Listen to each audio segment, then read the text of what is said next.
Hello viewers, welcome to our channel. ఎలా ఉన్నారు అందరూ?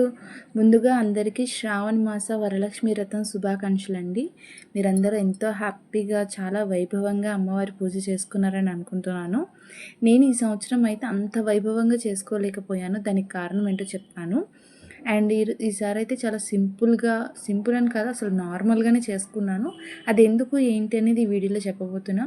సో చివరి వరకు స్కిప్ చేయకుండా చూడండి. అండ్ మన ఛానల్ మొదటిసారి చూస్తున్న వాళ్ళు ఎవరైనా ఉంటే కనుక ప్లీజ్ సబ్స్క్రైబ్ చేసుకొని పక్కనున్న బెల్ ఐకాన్ క్లిక్ చేయండి. ఈసారి చెప్పా కదండి, ఇంకా వీడియో సంగతికి వచ్చేస్తే ఈసారి అసలు లాస్ట్ ఇయర్ ఎంత బాగా చేసుకున్నాం మీ అందరికీ తెలుసు. దాని ఇమేజ్ కూడా పెడతాను, ఎంత బాగా చేసుకున్నాను ఏంటి అని.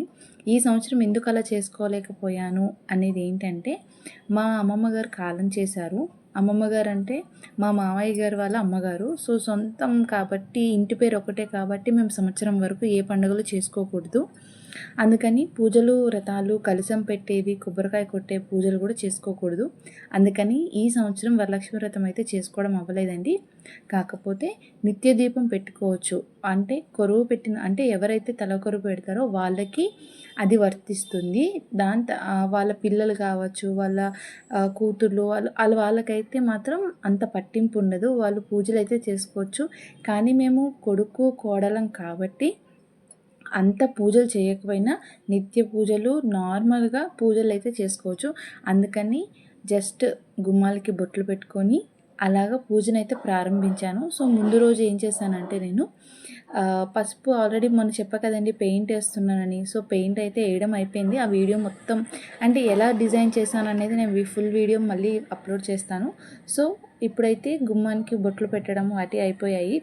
ఫుల్గా డిజైన్ వేశాను కాబట్టి జస్ట్ ముందు మాత్రమే పసుపు రాసి ఒక 3 బొట్లు పెట్టాను. అలాగే బ్యాక్ సైడ్ కూడా పెట్టానండి. గడపకి ఎప్పుడు కూడా ముందు గుమ్మానికి పెట్టి వెనక గుమ్మానికి పెట్టకపోతే అమ్మవారి చెల్లెలు నిన్న దరిద్రలక్ష్మి ఆవిడ కూడా అంటే అక్కను పట్టించుకుంటున్నారు, నన్ను పట్టించుకోవట్లేదు, అందుకని వీళ్ళ దగ్గరే ఉండాలి నేను అని చెప్పి కోపం తెచ్చుకుంటారంట. అందుకని ఎప్పుడూ కూడా ముందు గుమ్మానికి ఎంతైతే పసుపు రాసి అలా పెడతామో అలాగే వెనకాల దొడ్డి గుమ్మం అంటారు, వెనకాల గుమ్మం అంటారు, వంటిల్లు గుమ్మము, ఏదో ఒకటి మన బాల్కనీ అవ్వచ్చు, ఏదో ఒకటి ఏదైతే అవుట్ సైడ్కి వస్తుందో ఆ గుమ్మానికి కూడా మనం కంపల్సరీ కూడా పసుపు రాసి బొట్టు పెట్టుకోవాలి. ఇది మా పెద్దవాళ్ళు నాకు చెప్పిన విషయం, అందుకని మీకు చెప్పాను. మీలో ఎవరికైనా అలా ఏం లేదు అనుకుంటే అది మీ ఇష్టం అండి. ఇది నాకు తెలిసినంత వరకు చెప్పాను, పాటిస్తే మంచిది. అండ్ తర్వాత ఇంకా పువ్వులు, మా ఇంటి కింద బోల్డ్ అని పువ్వులు ఉంటాయి. సో ఇవాళ అయితే ఎక్కువ కొయ్యలేదు, అందుకని నాకు ఈజీగా దొరికాయి. సో పువ్వులు అయితే కోసుకొచ్చాను. అలాగే కొన్ని చామంతి పూలు కొన్నాను. మన వరలక్ష్మి వ్రతం శ్రావణ మాసం మొదలైందంటే చామంతి పూలకి, ఇంకా పువ్వులన్నిటికీ డిమాండ్ అనమాట. ఆకాశంలో ఉంటాయి ధరలన్నీ. సో ఇప్పుడు నేను పెట్టిన పువ్వులన్నీ కూడా 50 రూపాయల పువ్వులు, 10 రూపాయలకి 3 పువ్వులు చొప్పున ఇచ్చారు. సో కాస్ట్లో అందరికీ, మన విజయనగరం వాళ్ళందరికీ తెలిసిందే. ఆ తర్వాత ఇంకా దీపం పెడుతున్నాను. ముందుగా నేనైతే అలంకరణ చేసుకున్న తర్వాత అగరత్తుతో దీపం వెలిగించాలండి ఎప్పుడూ కూడా. ఇవన్నీ కూడా మా పెద్దవాళ్ళు నాకు నేర్పిన పద్ధతులు. సో నేను ఇలాగే ఆచరిస్తున్నాను. మా అత్తగారు వాళ్ళ ఇంట్లో కానీ, మా అమ్మగారు వాళ్ళ ఇంట్లో కానీ ఎప్పుడూ కూడా ఇలాగే చేస్తూ ఉంటాను. సో అలాగా దీపారాధన అయితే చేశాను. దాని తర్వాత ధూపము, నైవేద్యము ఏదైతే మనం పెట్టాలనుకున్నామో అవన్నీ కూడా పెడుతూ ఉంటాను. సో ధూప్ స్టిక్స్ అయితే పెడుతున్నాను ఇప్పుడు ప్రజెంట్. లేదు అంటే నార్మల్గా అయితే నేను వరలక్ష్మి వ్రతానికి మొత్తం అలంకరణ చేసి అమ్మవారి వ్రత కల్పము, కలశ పూజ, తోరణం పూజ, నైవేద్యాలు ఇలాగా అన్నీ కూడా శాస్త్రోక్తంగా మొత్తం అన్నీ కూడా ఏ టు జెడ్ చేస్తాను. సో ఇప్పుడు మాకు పనికిరాదు, చేయకూడదని చెప్పి సింపుల్గా దీపం అయితే పెట్టుకుంటున్నానండి.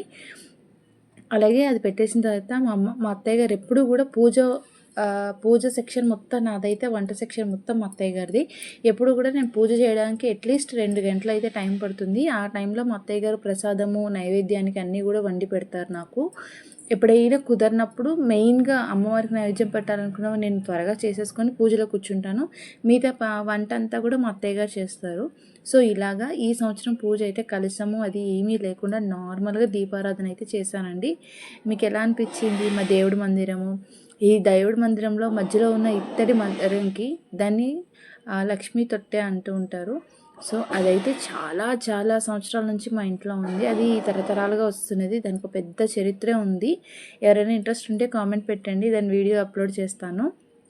అండ్ దాని తర్వాత నైవేద్యం అయితే మా అత్తయ్య గారు కట్టు పొంగలి, అది పొంగలి చేస్తారు, చక్కెర పొంగలి. సో అది నైవేద్యం పెట్టాను. అలాగే నిత్యం పాలు, బెల్లము ఇవి నైవేద్యం పెడుతూ ఉంటాను. వాటితో పాటుగా ఇవాళ వరలక్ష్మి వ్రతం సందర్భంగా చక్కెర పొంగలి అయితే నైవేద్యం పెట్టాము. సో హారతి ఇచ్చేసాను. ఇదన్నమాట మా పూజా విధానము. నార్మల్గా చేసుకున్నాను. అది టైం ఉంది నాకు, ఇంకా పర్వాలేదు ఉండొచ్చు, ఒక టైం ఉంది అనుకుంటే ఏమైనా స్తోత్రాలు కానీ, శ్లోకాలు కానీ, అష్టోత్తరాలు, శతనామాలు ఇలా నాకు నచ్చినవి, నాకు చేయాలనిపించినవి, ఆ రోజు ఏంటి ప్రత్యేకము, సో దానికి సంబంధించినవన్నీ చదువుకుంటూ ఉంటాను. సో ఈసారి అయితే అమ్మవారి కాబట్టి లక్ష్మీదేవి అష్టోత్తరాలు చదువుకున్నాను. సో హారతి ఇవ్వడం అయిపోయింది. మీరు తీసుకోండి అమ్మవారి హారతి. నాతో పాటు మీకు కూడా అమ్మవారి ఆశీస్సులు ఉండాలని మనస్ఫూర్తిగా కోరుకుంటున్నాను. సో మీలో ఎవరు ఎలా చేసుకున్నారో వరలక్ష్మి వ్రతం కూడా నాతో కామెంట్ బాక్స్లో కామెంట్ చేయండి. లేదు ఫొటోస్ అవి షేర్ చేస్తాం, మన ఛానల్ అప్లోడ్ చేయొచ్చు అనుకుంటే కనుక తప్పకుండా అండి మన ఇన్స్టాగ్రామ్ ఐడి కింద డిస్క్రిప్షన్లో మెన్షన్ చేస్తాను. మీ ఫొటోస్ అండ్ వీడియోస్ నాకు పర్సనల్గా డిఎం చేయండి. సో నేను అవన్నీ కలిపి వీడియోలాగా చేసి పెడుతూ ఉంటాను. అలాగే వినాయక చవితి కూడా చాలామంది పందిర్లు, మండపాలు పెడుతూ ఉంటారు. సో అవన్నీ కూడా ఎవరైనా ఇంట్రెస్ట్ ఉన్న వాళ్ళు, మన ఛానల్లో మనం చూసుకోవాలి అనుకున్న వాళ్ళు ఎవరైనా ఉంటే కనుక తప్పకుండా డిఎం చేయండి. ఇన్స్టాగ్రామ్లో అన్నీ కలిపి నేను వ్లాగ్ అయితే వేస్తాను. అండ్ దాని తర్వాత దేవుడి మందిరంలో కాకుండా మా ఇంట్లో ఉన్న ఫొటోస్ అన్నిటికీ, పటాలన్నిటికీ, స్వాములకి, మూర్తులకి, అమ్మవార్లందరికీ కూడా ధూపం వేయడం మాకు అలవాటు. పొద్దున సాయంత్రం కూడా దీపం పెట్టుకుంటాం మేము. సో అలాగే గడపకు కూడా మహాలక్ష్మి కదండి మరి, రోజు అంటే ఇవాళ ఏదో వరలక్ష్మి వ్రతం కదా అని చేస్తుంది అనుకుంటున్నారేమో, ఇది నిత్యం చేసుకునే పూజా ఆరాధన అనమాట. మా ఇంట్లో రోజు కూడా మేము ఇలాగే పెట్టుకుంటాము. అలాగే తులసమ్మకి నీళ్ళు పోసి బొట్టు పెట్టి పువ్వులు పెట్టి ఆవిడకి కూడా ధూపం వేస్తాము. ఇది మాకు అలవాటు అనమాట. సో రోజు మేము ఇలాగే చేస్తాము. పొద్దున పూట అంతా ఈ ప్రాసెస్ అంతా జరుగుతుంది. సాయంత్రం ఓన్లీ దీపారాధన, ధూపం అయితే పెడతామన్నమాట. గుమ్మం దగ్గర పెట్టడం కంపల్సరీ, మార్నింగ్ ఈవినింగ్ కూడా. తులసమ్మకి సాయంత్రం మనం దీపం పెట్టేసరికి 5:30, 6 అయిపోతుంది కదండి. సంధ్యవేళ అమ్మవారిని ముట్టుకోకూడదు. అది చెట్టులాగే మనం చూస్తూ ఉంటాము. చెట్లు ఎప్పుడు కూడా 5:30 అయ్యేసరికి నిద్రపోతాయి అంటారు కదా. సో ఆ ఉద్దేశంతో అలాగే అమ్మవారిని కూడా సాయంత్రం పూట తాకకూడదు. అందుకని మార్నింగ్ పూట మాత్రమే అమ్మవారికి దీపారాధన, ధూపము అవి చేస్తూ ఉంటాను. పొద్దునంతా అన్నీ అనమాట. ఇంకా సాయంత్రం వచ్చేసి ఓన్లీ దీపారాధన, సంధ్యా దీపం పెట్టుకుంటాను అనమాట. ఇది మా ఇంట్లో నిత్య దీపారాధన అండ్ వరలక్ష్మి వ్రతం పూజ ఈ సంవత్సరం ఈ విధంగా జరిగింది. కొంచెం బాధగానే ఉంది, ఎందుకంటే ప్రతి సంవత్సరం చాలా చాలా ముందు రోజే పెద్ద హడావడి మా ఇంట్లో. అయితే నేను పడుకునేసరికి 12, 12:30 అవుతుంది. లేచేసరికి 3 గంటలు లేస్తాను. లేవడం, దీపము, పువ్వులు, గుమ్మం కడుక్కోవడము, ముగ్గు పెట్టుకోవడము, ఇంకా చాలా పనులు ఉంటాయి. సో అలా అయిపోతుంది. అండ్ పూజలన్నీ అయిపోయాక ఈవినింగ్ ఇస్తారు కదా, అదనమాట ఇది. సో మళ్ళీ ఒక మంచి వీడియోతో కలుద్దాం. By by all.